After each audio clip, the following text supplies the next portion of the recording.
aseguran que la crisis económica en Venezuela no mejorará mientras siga Nicolás Maduro. La crisis de la economía venezolana entró en una nueva etapa donde la precariedad es la que hace posible sostener en mínimos operativos a sectores fundamentales como el petrolero y el eléctrico. Mientras se acentúan las distorsiones, se aniquilan la capacidad de comprar la mayoría de los venezolanos y van arrasando con lo que todavía queda en pie del aparato productivo. Es un efecto constrictor que se acentúa sin que se vislumbren en lo inmediato salidas al conflicto político. En los últimos 5 años, la crisis ha sido una constante en Venezuela, especialmente en materia económica. Entre 2013 y 2018, el tamaño de la economía se redujo a la mitad. La prevalencia de la subalimentación pasó de 6.4% en 2012 y 2014 a 21.2% en 2016 y 2018. Y debido a la situación, al menos unos 800.000 venezolanos emigraron del país. Esa misma crisis, que sigue profundizándose a la sombra de la inestabilidad política y del desmantelamiento institucional del país, ha entrado en una nueva fase demoledora, donde la recesión pareciera ser el único factor que permite garantizar un escueto suministro eléctrico al país y operaciones reducidas en la industria petrolera. Pero este ciclo solo profundiza las distorsiones existentes y termina como el perro que muerde la cola, agravando la crisis existente. Energía limitada. La demanda eléctrica nacional se estima en alrededor de 15.000 megavatios debido a la contracción económica y la diáspora, entre otros factores. Aún así, el sistema eléctrico nacional en su mejor estándar provee unos 14.000 megavatios, de los cuales 3.200 son de generación térmica y el resto provienen de la hidroelectricidad, a pesar de tener una capacidad instalada que debería proveer más de 34.000 megavatios. Es decir, que en medio de la precariedad actual, el sistema apenas puede atender las necesidades del país y carece de margen de maniobra a la hora de cualquier incidente, y mucho menos de producirse un repunte en la demanda. De allí el régimen del racionamiento eléctrico que se aplica desde el 1 de abril y las frecuentes interrupciones y fallas que se presentan a diario en todo el territorio, incluyendo Caracas. Lo mismo sucede en la industria petrolera, cuya producción ronda los 800.000 barriles diarios.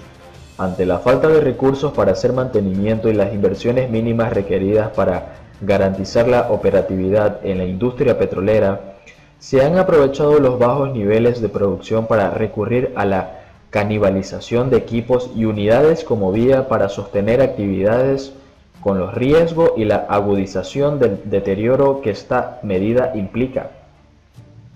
Pero la limitada producción ha generado escasez de gasolina, algo que las autoridades han tratado de bandear haciendo importaciones puntuales y evadiendo las sanciones internacionales, según datos de la Federación Unitaria de Trabajadores del Petróleo de Venezuela. Como parte de esta estrategia, recientemente ingresaron 250.000 barriles de gasolina de Rusia, fruto de un canje que se hizo por petróleo. Estas operaciones, el racionamiento de combustible, particularmente en el interior del país, y el efecto de la recesión han mitigado las consecuencias de la poca oferta de gasolina, ya que cerca del 43% del parque automotor se encuentra paralizado, según la Cámara de Fabricantes Venezolanos de Productos Automotores, bien sea por falta de repuestos, por la incapacidad de sus dueños para costear las reparaciones requeridas o por efecto mismo de la migración masiva de venezolanos. Menos producción. Sin embargo, la precariedad en el suministro de gasolina y de electricidad impacta a su vez sobre la maltratada actividad productiva y ralentiza sus procesos, lo que agrava la crisis económica. La Confederación de Asociaciones de Productores Agropecuarios de Venezuela estima que estas fallas han agravado los problemas para distribuir las limitadas cosechas desde los centros de producción hasta los centros de consumo, lo que implica todavía más el panorama de un sector que no logra atender ni el 20% de la demanda de alimentos de la población.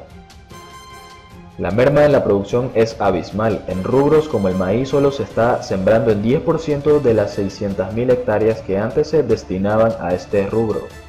en lo que influyen otros factores que van desde la ausencia de fertilizantes hasta la falta de crédito para respaldar la actividad.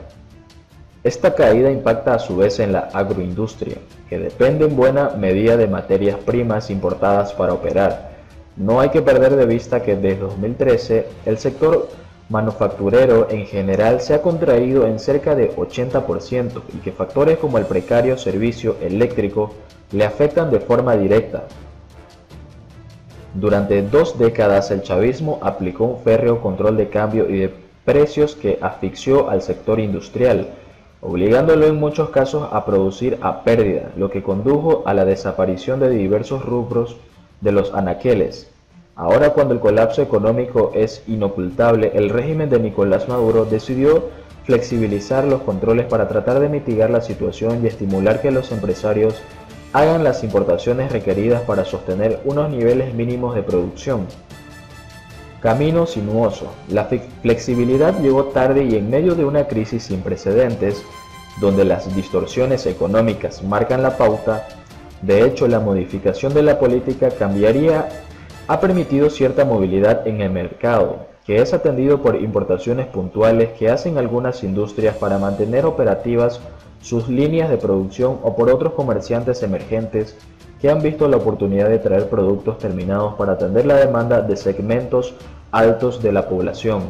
Aunque el dólar ya supera los 9.000 bolívares, sigue siendo un producto relativamente barato y en consecuencia hace que los productos importados también lo sean con respecto a los productos nacionales, que arrastran con el lastre de la hiperinflación.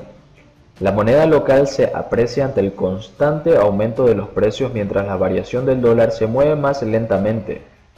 De junio de 2018 a junio de 2019, la inflación fue del 131%, mientras el tipo de cambio varió el 23%, según cálculos de Arustimuño Herrera y asociados. La sobreevaluación genera así distorsiones que a la larga golpean al sector productivo y al grueso de la población.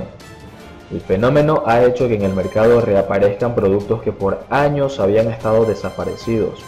En el caso de los manufactores localmente, que ahora se venden sin control de las autoridades, los precios requeridos para cubrir los costos de producción se alejan por mucho del poder de compra de la población. Se estima que en la actualidad cerca del 30% de los venezolanos percibe alguna entrada en divisas distintas del bolívar, ya sea visa, remesas o porque perciben pago en dólares, lo que les da algún margen de maniobra, aunque siguen con una capacidad adquisitiva restringida. Solo un 10% de la población tiene altos ingresos. En general, el consumo se contrajo 50% en los últimos 5 años y se ha concentrado en comida. La Asociación Nacional de Supermercados y Autoservicios estima que antes el consumidor compraba en esos establecimientos una medida de 16 productos, pero en la actualidad solo lleva 4 en promedio, especialmente alimentos. Ahora se acumula mercancía en los anaqueles que no rota por el bajo poder de compra, razón por la que varias agroindustrias ha paralizado temporalmente la producción a la espera de salir de los inventarios, elemento que se añade a los factores que agravan la recesión y la crisis. Desde octubre de 2017, Venezuela sufre el rigor de la hiperinflación y solo el 2018 experimentó una tasa de 130.000%. Las autoridades aplicaron en 2019 fuertes políticas restrictivas del crédito para tratar de contener la demanda de dólares, que han sido clave en la desaceleración del ritmo inflacionario, razón por la cual las tasas mensuales están cerca de 30% y el año pasado llegaban a 100%, pero con ello no se ha logrado una recuperación del poder de compra de la población y, por el contrario, solo ha acentuado la parálisis de la actividad productiva y el desempleo. Por otro lado, Nicolás Maduro agradece apoyo a NOAD. El jefe de Estado exaltó la labor del bloque de concentración política como protagonista de una batalla intensa por las causas justas de la humanidad, dijo. Nicolás Maduro agradeció este 21 de julio el apoyo y respaldo de las 120 naciones que conforman el movimiento de países no alineados, expresado durante la reunión ministerial del organismo en Caracas.